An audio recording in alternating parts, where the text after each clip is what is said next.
There are thousands of ancient manuscripts of the Bible of both the Old and New Testaments, written in Hebrew, Paleo-Hebrew, Aramaic, Greek, Latin, Coptic, Ethiopic, and even Old Church Slavonic. And there are a lot of differences between these manuscripts, but there is one thing they all have in common.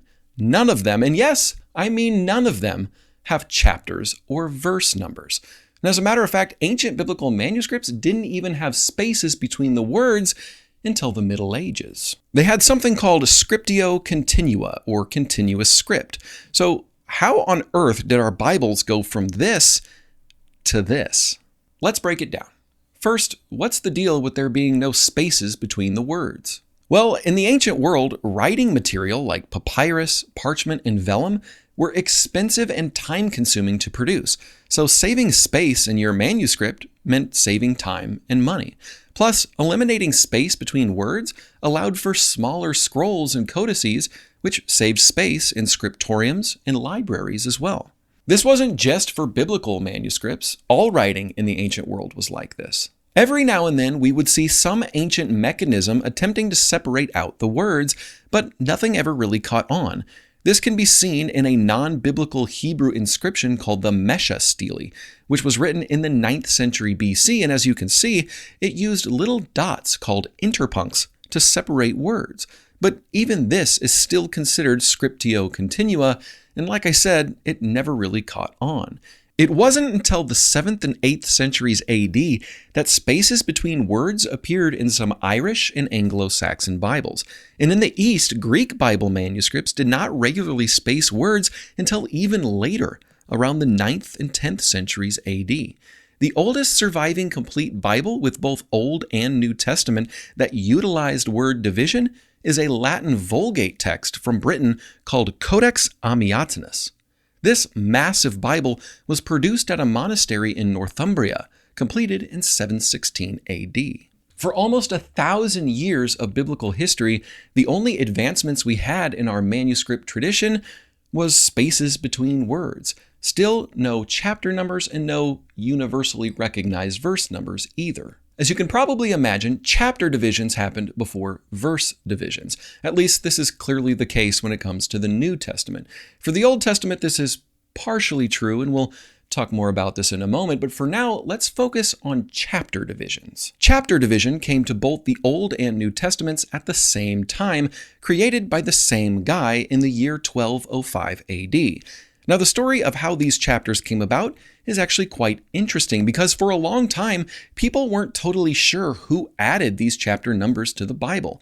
There were competing legends, some ascribing to the theory that the Archbishop of Canterbury, Stephen Langton, devised chapter breaks for easier reference, while others believed that Hugo St. Cher first divided the Bible into chapters. Today, historians know with almost complete certainty that it was indeed the Archbishop of Canterbury, Stephen Langton, that devised the chapter divisions in 1205 AD.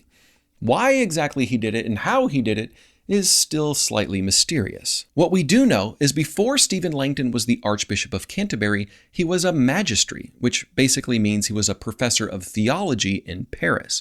He didn't personally write a Bible with chapters inserted. What he seems to have done is while lecturing in Paris, he produced a scheme of divisions, a chapter list, so to speak, that others then inserted into Bible manuscripts. Think of it like a kind of table of contents with chapter divisions that were later hand-copied into the biblical text. Langton's original chapter division chart has not survived, but we do have good evidence that he is the one who did this. One piece of evidence that points to Stephen Langton as the correct guy is a 14th century manuscript from the Abbey of St. Victor in Paris that explicitly preserves a list of chapter divisions, and it contains this quote, "These are the chapters of Stephen, Archbishop of Canterbury." That's pretty good evidence, plus the fact that by the early 1200s there were Bibles in Paris, all written in Latin, that were circulating around the university where Langton taught, and these Bibles had the chapter division system in place and were attributing it to him. The first Bible ever that explicitly used Langton's chapter divisions written into the text itself is a Latin Bible translation produced sometime in the 13th century, known only by its catalog name, Paris Bibliothèque Nationale de France, Latin 14417, meaning it's a Bible held in Paris in the National Library of France called the Bibliothèque Nationale de France, and that it's a Latin manuscript cataloged as number 14417. Then, within about a century, the same chapter numbering was imported into the manuscripts of the Hebrew Bible. Around AD 1330, a rabbi named Solomon ben Ishmael placed Langton's chapter numbers in the margins of the Hebrew Bible. In other words, chapter numbers came to the Old Testament not through Jewish influences, but through Christian influences. And Stephen Langton's chapter divisions are largely the same chapter divisions we still have today. Well, that settles that. But what about verse divisions? Who created them, when, and where? Well, when it comes to verse divisions, the Old and New Testaments developed on very different timelines. Now, I should point out here that we have to be careful not to confuse the Christian Old Testament and the Hebrew Bible, even though they contain the same content, meaning the books are the same, but the order and structure are completely different between the two. So from here on out, I am not going to be using Hebrew Bible and Old Testament interchangeably. They developed on completely different timelines. The Jews used their Hebrew scriptures for completely different purposes than the Christians used their Old Testament. So I'm going to treat these two things as two separate textual traditions and trace them separately. But I wanted to include the Hebrew Bible anyway for those of you interested in how that developed separately from the Christian Old Testament. Now, in the Hebrew Bible, the concept of individual verses dates back to the Masoretic scribes who were active around 700 to 1000 AD. Masoretic scribes were Jewish scholars who preserved the Hebrew Bible by hand, copying the manuscripts they thought most accurately represented the original wording of the text. They were responsible for adding vowel marks to the Hebrew script, adding cantillation signs, and they are our best candidate for the group of people who added verse divisions to the Hebrew Bible. Masoretic manuscripts mark each verse end with a double dot sign called a saf pasuk, as you can see here. This is literally called the Masoretic verse divisions. Now, for those of you who know about the transmission of the Hebrew Bible, you know that the oldest Hebrew manuscripts we have of the Old Testament is called the Masoretic text. Now, we do have older manuscripts of the Old Testament in the Dead Sea Scrolls, but the Dead Sea Scrolls are so ancient and they don't have any system of verses that they're kind of irrelevant to our discussion here today. But what this does show us is that we have a massive gap of about 900 years where we don't know much about the transmission of the Hebrew Bible. So in theory, it's possible there could have been other Hebrew Bibles older than the Masoretic text that also divided verses, but we don't have access to these manuscripts anymore. They have been totally lost. So if we wish to be good, proper historians, we must conclude that verse divisions in the Hebrew Bible originated with the Masoretic scribes. Plus, we can look at the Old Testament quotes from the Church Fathers and see that they clearly didn't have a system of verse divisions like the Masoretes did. So this evidence seems pretty airtight. Our oldest surviving biblical manuscript that we know of that uses the Masoretic verse division is something called the Cairo Codex of the Prophets, written around 895 AD. This text contains only the prophets section of the Hebrew Bible, but it does indeed show verse divisions. The oldest complete Bible that uses Masoretic verse divisions is the Leningrad Codex, written around 1008 AD. But notice that the Saf Pasuk only divides verses up. They don't number them. So the numbering of the Hebrew Bible in Old Testament verses comes even later.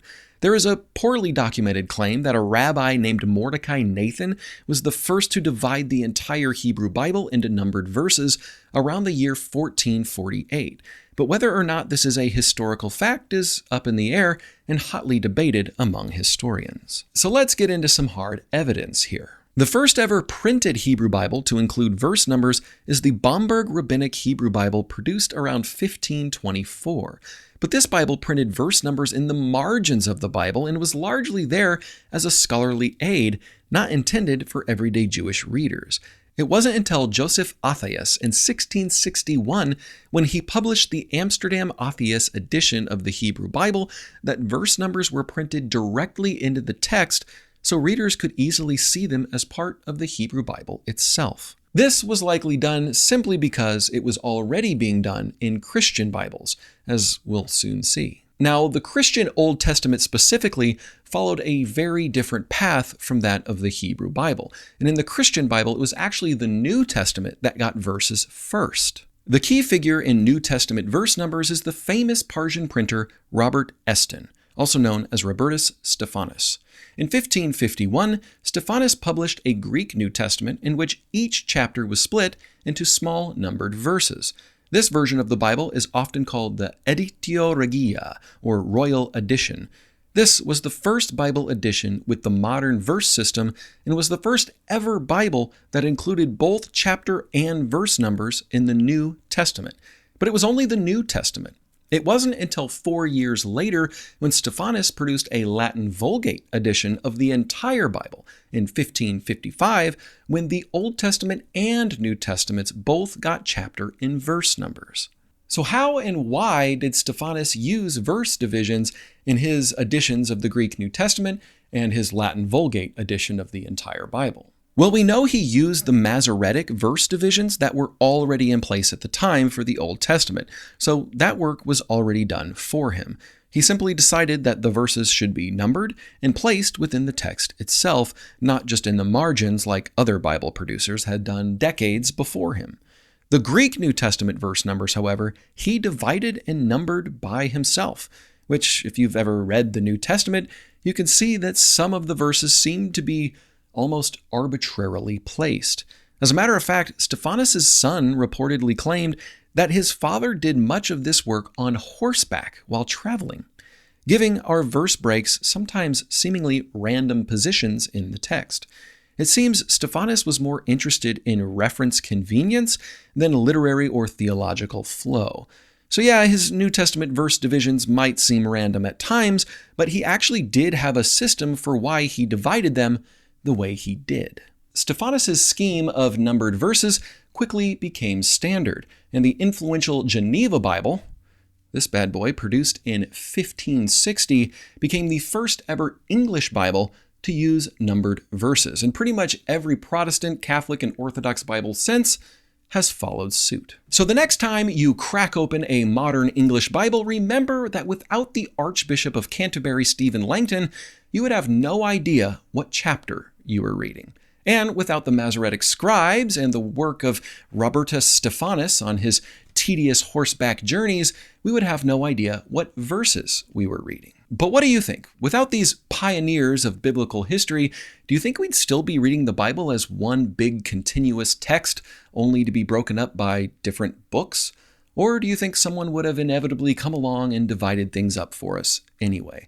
Either way, down in the comments section, let me know what you think, and as always, thanks for watching, and stay thirsty for knowledge.